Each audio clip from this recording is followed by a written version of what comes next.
right, everyone, welcome back. Josh B. Tony Skolman today, and we are here to break down all the action from this weekend's UFC 300. And that makes me feel old. That makes me realize I've been watching MMA for too long, way too long. But look, getting straight into it, I do think this is a very, very good card for UFC 300.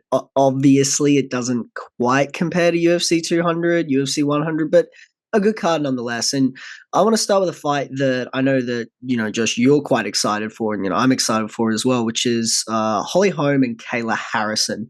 So I want to get your thoughts on the fight, but the first thing I want to ask you is there's a question that you had for Raquel Pennington as well, is do you think that Kayla can make 135 safely and still perform in this fight? I think she can make it safely. I just don't know how her performance is going to be. I really want Kayla to shine in the UFC. I think she's a wonderful addition coming from the PFL. She may be the first fighter the UFC signed from the PFL. I know they've signed guys like Justin Gaethje from World Series of Fighting, but I feel like she might be the first actual PFL fighter that they've signed who was a homegrown talent in PFL, which is big for the PFL in its own right. But look, I'm really, really excited for this fight. It's probably I'm going to go on a limb. It's my favorite fight on the card, just because I love seeing someone make the UFC debut. I was so excited when Michael Venom Page made his debut, and Holly, she's a veteran, a former champion, and it's a big fight for your first fight in the UFC. Like she should be, straight in the deep end. We saw guys when Michael Chandler came in, obviously took on Dan Hooker straight away, and not long after fought for a title. And I think Kayla's on that same trajectory. And I've seen pictures of her this week, and she looks thinner. She still looks muscly. She's still got big shoulders, and that's sort of, I read her coach sort of said that, they were going to try and look to lose a little bit of muscle mass because you literally have to. I think she's quite a lean. She'll be extremely lean. Obviously, all eyes are going to be on the scales come Saturday morning, our time here in Australia. But I think she can make it. I think she's a former Olympian, so I think she has that mindset where, and I said this to Raquel as well, is that they can sort of do anything they set their mind to. They have that mindset where they can overcome things like that. It performs. I don't know what she's going to be like performing at 135, and I don't think anyone has that answer, and we're not going to find out till we actually see her in the cage, because again, she could rehydrate and fight at 155. She could probably fight 160. Who knows what her rehydration will be like as well. There's so many factors that play into this that we just don't know the answers to yet. I mean, we take a guy like Alex Pereira who fights at 185 pounds. He comes in at 210. So there's a 25-pound difference there. I think Harrison could, emulate that in some way. It's a very exciting fight. I think if this fight was, I think if Holly was maybe 5 years younger, I think Holly takes this. I think her striking is second to none. We saw what she did to Ronda Rousey back in the day, and obviously Kayla being a judo Olympian herself, it's a pretty similar fight. But I just think if Kayla can get her to the ground, Kayla's strong. She fought at 155. Holly's never fighting at 155 in MMA. Kayla is incredibly strong. And I just think if she can get to Holly, if she's able to get to Holly, I worry what she can do. I don't know about the striking department, but I am edging this one to Kayla Harrison. And I personally want to see it, because if Holly wins, it doesn't set up much. But if we get a Harrison win here, it's going to set up a pretty interesting year stretch for the women's 135-pound division. What's up, guys? It's Josh here from the stands. And look, I know you're in the middle of a good little interview that we're currently doing, but I want to take a second of your time just to give a quick little shout out to today's sponsor, TrainAid. Obviously, they're big supporters of us, like we are of them, and today they're sponsoring this video. And look, I want to let you guys know about a little product they do, their premium product, TrainAid Hydration. It's the best hydration formula on the market, guys. I'm not gonna lie to you.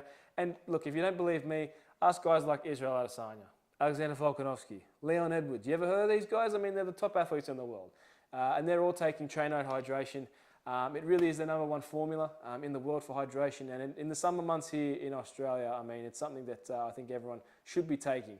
And Trainaid have been very nice to give us a discount code, a very healthy discount code as well. I mean, it's a nice little discount code. If you use the code FTS15 at the checkout, they will give you 15% off. We'll leave a link to their website in this description of this video. And yeah, check them out, guys. Please support them because they are supporting us. Cheers. Mm. I do think a lot of people, I understand why they're questioning the weight cut. But, I think about fighters like Frankie Edgar, who fought at 155, Jose Aldo, who fought 145, 155. And when they cut to 35 coming into it, there was a lot of similar chatter, are they going to make it? Are they going to be able to perform? I'd say they performed almost better than they did at 45 and 55. So I think it's entirely possible for Kayla to make the weight safely if she's done it correctly. And as you say, no one's going to know that until actual fight day. But what concerns me for Kayla in this fight is like an accumulation of everything. So like what I mean by that is like potentially a difficult weight cut. And, even if she makes it safely, it's going to be hard. It's a big weight cut. Coupled with UFC debut, does she get any of the jitters? Maybe she does, maybe she doesn't. Coupled with stylistically, it's not the easiest matchup for her. It's not bad. It's not the easiest matchup though for her.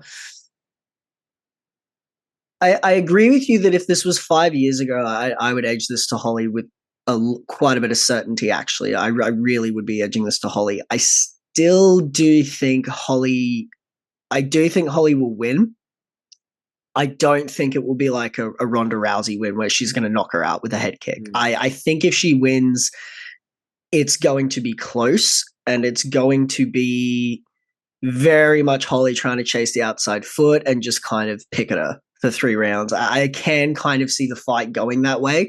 And, people, obviously the comparison for Kayla is Ronda Rousey. They're both great judokas, but Kayla's a little bit safer with her entry when she tries to enter in on people. And with that, I think she can probably avoid getting just like caught with a head kick and dropped. But I agree with you. I would want Kayla to win purely because I think it does more for the division. And Holly's had like 1,000 title shots at this point. Like Holly's been having title shots since I was born. So like I do think if Kayla wins, it does more. Ultimately, I am leaning ever so slightly towards Holly just based off the style of the matchup, combination of things for Kayla coming into it. And, Holly is, I don't think Holly gets her props for being the level of athlete and combat sports star that she is. I mean, kickboxing, boxing, UFC champion, like, in my opinion, she's one of the greatest combat sports athletes of all time. Not maybe not the greatest, but one of, for sure. But that's kind of my thoughts on that fight. But moving on to the next one, which I think is a really, really exciting one, which is Aljamain Sterling and Calvin Kattar. What are your thoughts on this one? It's an interesting one. Yeah, it is an interesting fight. I think I don't know. It's a tough one to call because, like I said, like with the last fight, Kayla moving down, we're seeing Aljamain move up. What's he going to look like at 145?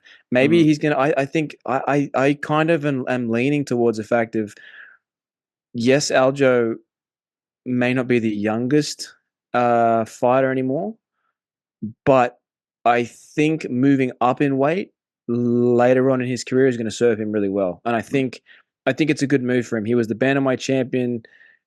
Give Merab that time to collect the title if he does and go on a run here at featherweight. And look, I know we spoke with Tyson Chartier, but I'm leaning towards Sterling. I think just Aljamain, the caliber of him as an opponent, the skill set, the arsenal he possesses, I just think will outweigh what Calvin can bring. Obviously, Calvin extremely experienced on the feet. One of the best boxers in the UFC, great striking, but I just think Aljo's a dog, and I think he'll be able to figure out Kattar pretty well. I think, and I do think I don't know if he stops him because Calvin's very hard to stop. I mean, we saw what Max Holloway had to do just to get the fight called off. I don't know. Did that one go to the scorecards? I don't think it did. I think it was called off. From memory, maybe it was called corner stoppage. Maybe. So So I don't think Sterling's going to stop him, but I do think Sterling will win this fight. I agree. I do have Sterling winning this. I think this is the right time for him to move up in terms of age in his career, where his career is at. I think this is the right time. And again, kind of similar, I think people really underestimate Aljamain Sterling. Like, I don't think they look at his resume and, more importantly, how he's won those fights. Like, people can say whatever they want about that second PDR fight. Aljo dominated him. Like, I'm sorry, it's the truth. And I think he's very underrated in his ability to get very close to his opponents and just keep that sort of entanglement, keep that engagement. And I do think that's sort of going to be what leads to the victory here for Aljo. I do agree. I don't think he gets a stoppage, but I do think that he is dominant over the 3 rounds. And, I think kind of maybe somewhat similar to the PDR fight. I think he's going to basically be controlling him on the ground and looking to get a submission, of course. But yeah. The next fight's interesting because I've been going back and forth on it for a little bit, which is, Jiri Prochazka and Aleksander Rakic. It's a really, really interesting fight because you've got they're both obviously great strikers, but Jiri's obviously much more unorthodox in his approach, whereas Rakic is very fundamental, but good fundamentals. But what are your thoughts on this fight?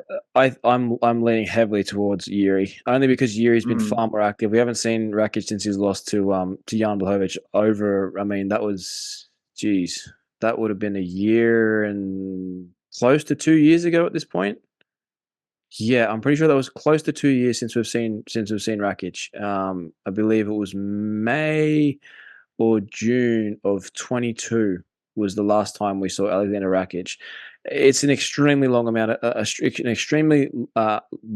time to be out of the cage and out of competition when you come up against a guy who was a former champion. I know Jiri had the time off, but Jiri also had a training camp. Just recently finished that up with the title fight against Alex Pereira and came away not victorious. You could argue how the fight was stopped if you wanted to, but nonetheless, still looked good in that fight. Still put the pressure on Alex, and I just think Jiri is still the top level, and I would not be surprised if we do end up seeing a Jiri Prochazka Alex Pereira rematch one day.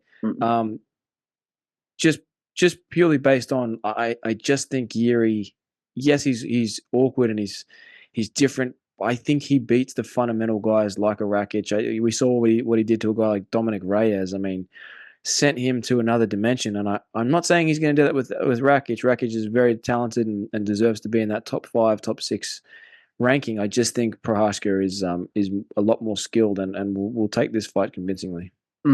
I agree that I think Jiri wins. I think his best path to victory is to try and get it done in the first round and a half before Rakic has time to settle in, throw off a bit of the ring rust.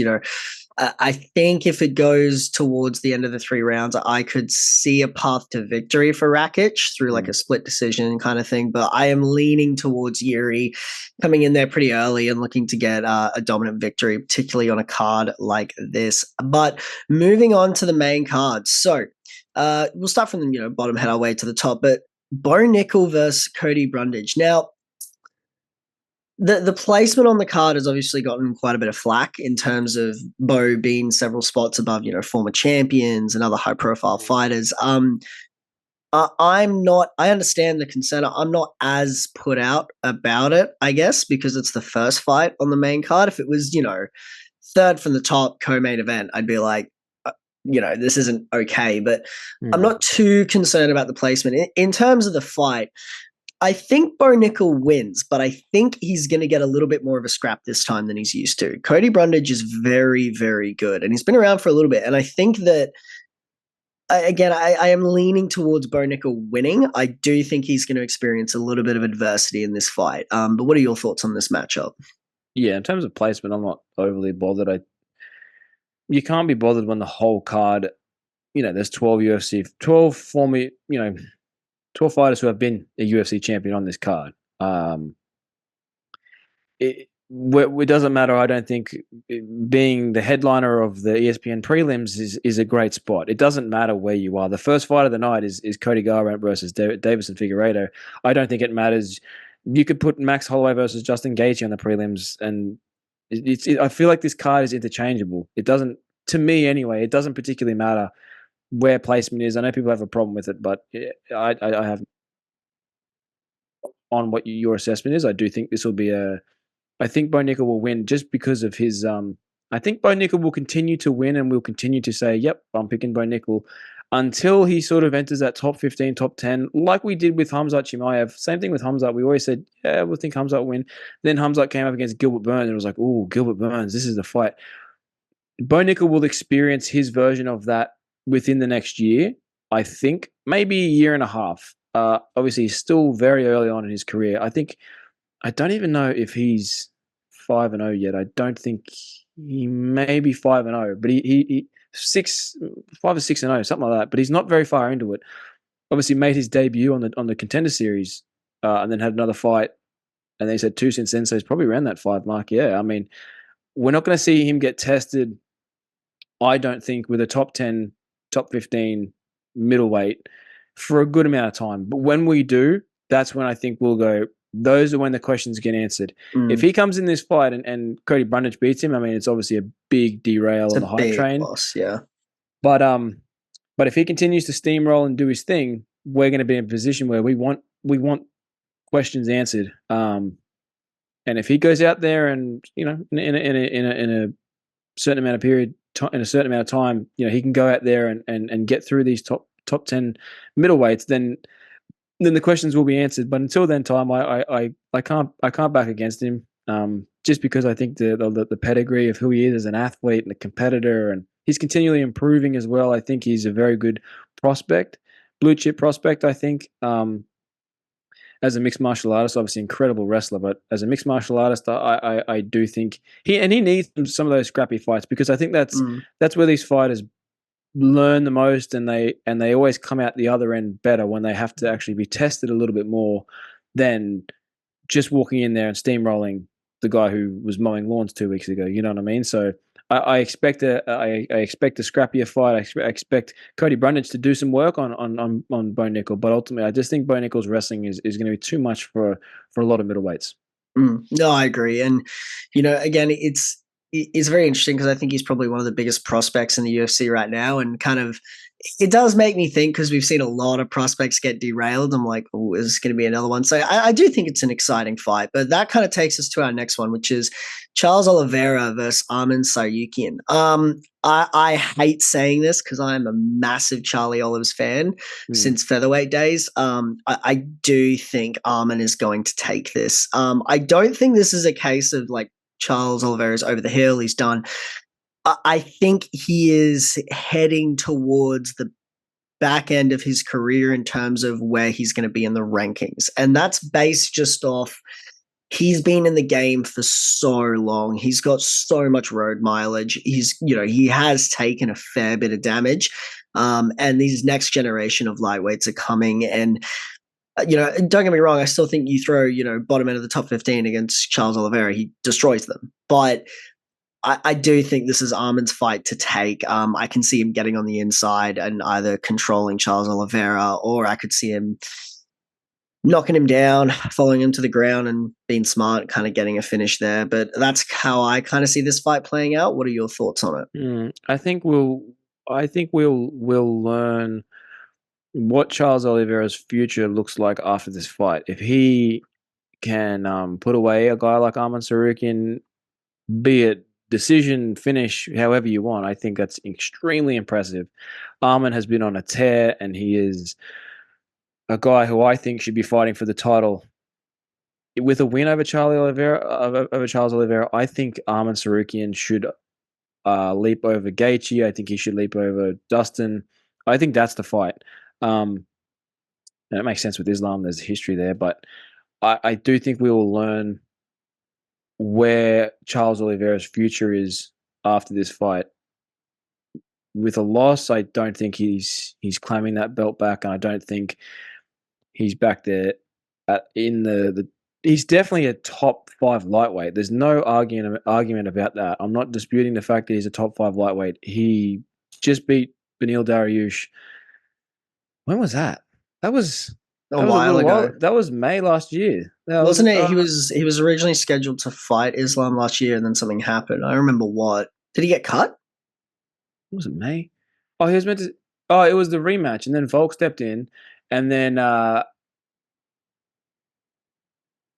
yeah, I'm drawing a blank. I think he fought Dariush, got the title shot against Islam. Makhachev, and then had to pull out.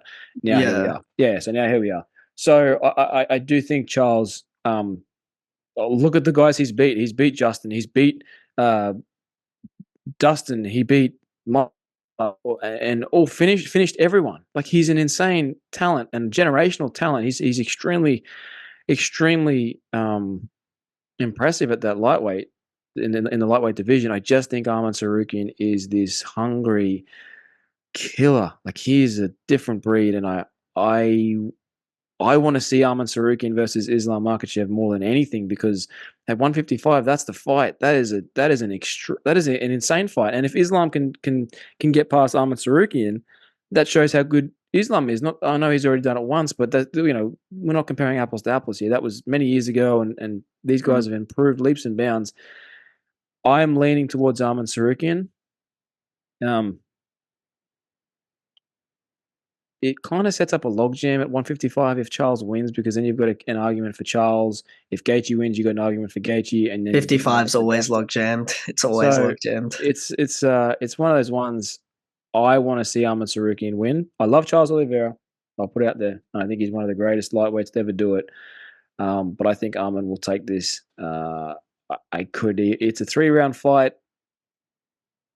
Hard pressed to see him getting a finish, but he's incredibly good, and I think he can catch Charles either on the feet or on the ground.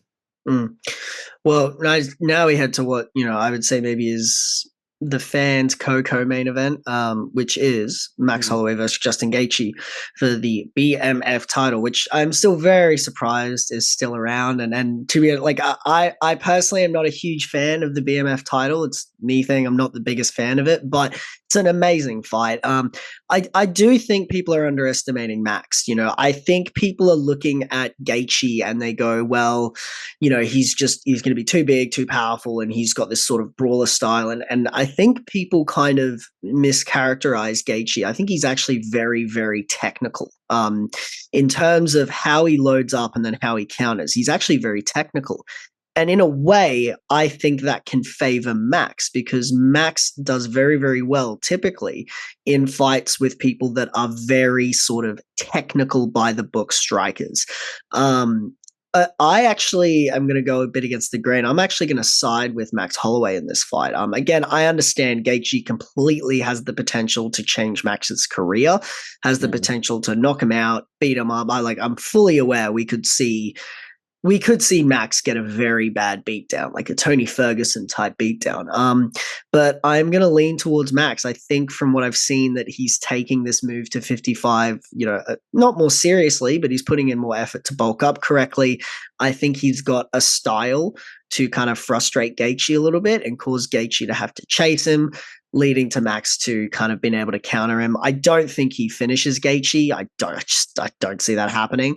But I could see him outpointing him to a decision. But that's kind of how I see that fight. I see it in a different way. I actually think, as much as I think it's given Max obviously more time to make the weight at 155 and build into that frame, I think this fight will be a war, but I think it'll be on the side of Justin Gaethje. I think the leg kicks will play a massive impact on this fight. Justin obviously has a great low calf kick that he throws, and I think it'll play a factor. And I see this fight playing out similarly to the third fight between Volk and Holloway. I love Holloway. I see Gaethje's punches hitting harder. I see them affecting Max more than Max's punches against Gaethje. I just think Gaethje is quite a powerful puncher, and look what he did to Dustin Poirier. Dustin Poirier beat Max Holloway, and Gaethje goes out there, throws a high kick, and knocks Dustin out cold. So the dude has that incredible power in his hands. I don't know if he's going to finish Holloway. Holloway's got, like Volk said, he's got one of the greatest chins ever. But I think he'll do damage. I don't think Holloway at 155 is the move. I think he could have stayed at featherweight maybe not taking this fight, see how the Volk fight played out with Topuria, he could be fighting Topuria for the title, which is another bad like that. I didn't see that working out well in Holloway's favor either. Holloway against guys back in the day, Frankie Edgar and Jose Aldo's and Brian Ortega's, yeah, but I just don't see him at 155. I don't see him making an impact on Justin Gaethje. I see Justin Gaethje making an impact on Max, and I think he takes this in a not a one-sided decision, but it's a 3-round fight. So I definitely think he takes the fight maybe 2 rounds to 1. I think Max will get a round in there, but ultimately I think Gaethje will take it. Well, I mean, I think regardless, it's going to be an amazing fight, I think, for everyone watching. And that kind of leads to the co-main event, which I will be honest, if there was one fight on this card that maybe felt like there could have been something else there, like I will say it is probably this fight. I don't know if it's just me. It feels... I don't know, it just feels odd that it's on this card. I don't know what it is. But we've got Zhang Weili versus Yan Xiaonan. Look, I love Yan Xiaonan. I think she is a future champion for sure. I just think Zhang Weili is going to be a little bit too much for her in this fight. I think Zhang Weili is just a little bit too technical. Very, very strong, and her grappling as well has just come leaps and bounds, and I really feel like this is Zhang Weili's fight to kind of win, and I can see her getting a finish in the second or the third round if I'm honest.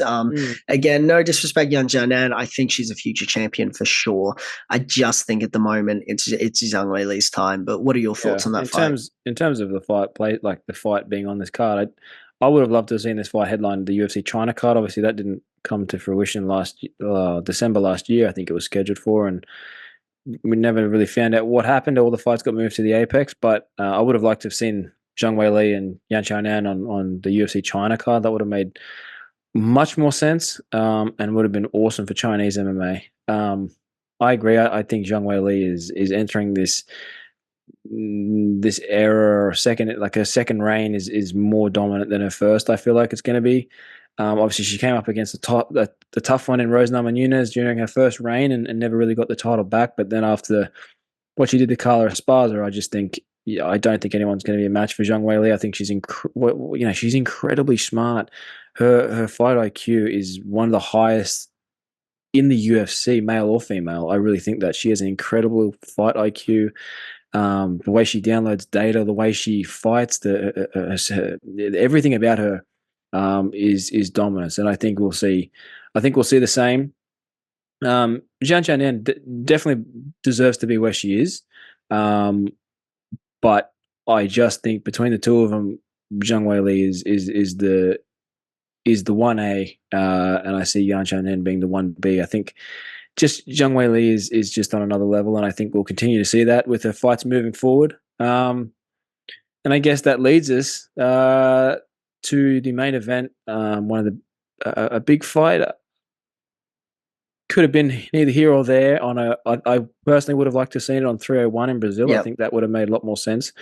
Obviously, schedule-wise, didn't work out, so that's fine. We're getting it now. Alex Pereira taking on Jamahal Hill, and Jamahal Hill's first fight since January last year, obviously rupturing his Achilles middle of last year, and what was a relatively quick comeback. I didn't see him making this comeback for at least another 4, 5, 6 months. So the fact that he's actually back in 9 months, 10 months is pretty incredible from a ruptured Achilles or torn Achilles. They're a long layoff injury. Talk me through how you're thinking this fight plays out, because I have a pretty straightforward answer as to how I think this fight plays out. I've been really going back and forth on this one, and I think I probably will up until they actually hit the stage. At the moment, I understand, obviously, Alex Pereira, the more decorated striker, cleaner technical striker. He's got a lot of power. I don't think that power has translated to light heavyweight the way that maybe a lot of the fan base thought it would. Don't get me wrong, can still put people out, still devastating striker, but it's not. I don't feel like it's that same sort of he touches you and you die like it was at middleweight. And I think Jamahal Hill I think he's, again, he's a little bit underrated, I feel, in terms of his speed, his power. And I like that he throws from sort of a bit unorthodox angles and stuff. I'm going against the grain a little bit again here. I do actually think Jamahal Hill is going to take this. I'm feeling fairly confident today. Again, today I'm going back and forth on this one a bit, but feeling pretty confident that I think Jamahal Hill can get this one done. I think regardless of who wins, I don't think this is going to decision. I just don't see that happening. But I can see Jamahal Hill kind of landing a flash knockout or knockdown in the first couple of 3 rounds. But I'm personally leaning towards Jamahal Hill. I don't think it's that's a stretch. I think that's a fair assessment. I think that could happen. I am leaning the other way. I just think Jamahal's time off and the ruptured Achilles is going to play a factor. Because realistically, this fight was announced 2 months ago at this point. So he's really training. His camp starts January, February. That's 6 months from a ruptured Achilles. I mean, that's pretty tough. I think Jamahal's very good, and I think he deserves to be in that conversation, fighting for a title. Obviously, was the champion, and it makes sense to have the 2 guys who, Jiri lost the title due to injury, then it went to Jamahal. So I think that the way that the UFC light heavyweight division is playing out is fair and should be how it plays out. However, I think Alex is I do think his power translates to light heavyweight. I mean, he caught Jiri with this flash knockout, and yes, you can debate whether Jiri was fully out, but Jiri himself came out and was like, "Yeah, no, that was fair. Fight should have been stopped." I just think, Jamal's got a tough chin, but I think the leg kicks play a massive factor in this fight. I saw a video the other day of Jamahal moving around the ring, and you sort of see the octagons, and you see him so front foot heavy. I just think you cannot be front foot heavy fighter fighting against a guy like Alex Pereira. A guy that was able to combat that was Israel, and Israel obviously an extremely well-versed kickboxer himself, and had the confidence to bait Pereira in and catch him and knock him out. I don't think Jamahal has that same skill set. As much as Jamahal wants to talk to Israel and get his information from Israel on what he can do for this fight, I don't think there's much. I think Alex is on a different level. I think his power, his striking is second to none. Just his leg kicks, man. The way that guy checks kicks, the way he throws them, they're so hidden. They're hidden. You don't even know they're coming, and then you're caught. And I think it wouldn't surprise me if this fight ended with Jamahal no longer being able to stand, coupled with the fact that he has the Achilles injury. So you throw in these leg kicks and the Achilles injury comes into play. I think those 2 factors will play a massive role in this fight. And I see Pereira taking it. I see him finishing him by leg kicks, if I'm being completely honest.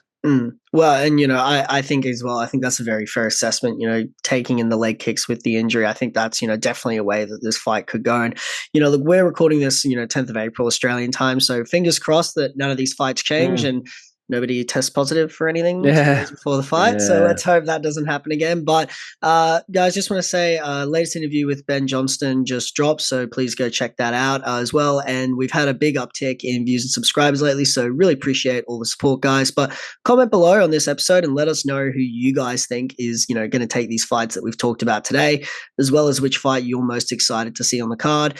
And other than that, guys, we'll catch you on the next one. Peace.